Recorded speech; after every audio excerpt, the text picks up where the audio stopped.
much. It's an honor.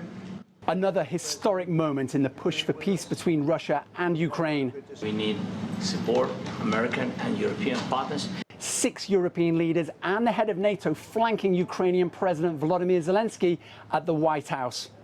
This was a crisis meeting that harkened back to the days of the Second World War, when European allies pressed the US to enter the conflict on their side.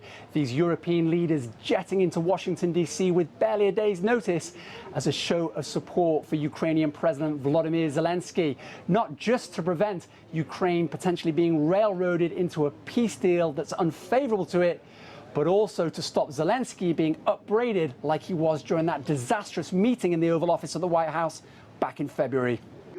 But in the event, the positive tone yielded a potential breakthrough.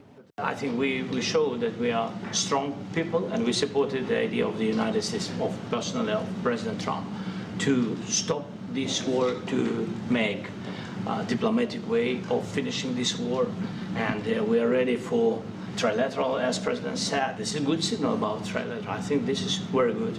Zelenskyy was omitted from Friday's Alaska summit between the Russian and US presidents, who both favor a peace deal before a ceasefire. That's a problem for Zelenskyy and his impromptu delegation, who pressed Trump to change his mind. Now we are here to work together with you on a just and lasting peace for Ukraine. Stop the killing. This is really our common interest, stop the killing. And indeed, it's very good to hear that we're working on the security guarantees, Article 5 lies security guarantees, so important.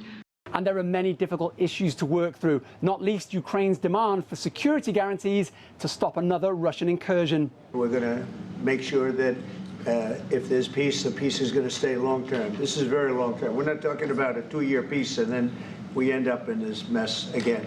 We're going to make sure that everything's good. We'll work with Russia, we're going to work with Ukraine, and we're going to make sure it works. Trump indicating he's open to giving Ukraine something akin to NATO's Mutual Defense Pact, though not the full membership Kyiv wants, and Russia objects to amid fears it will be encircled. And a peace agreement appears to hinge on Ukraine giving up the Donbas region, where much of the fighting has been waged, in exchange for Russia ultimately withdrawing its forces from the southern provinces it's taken.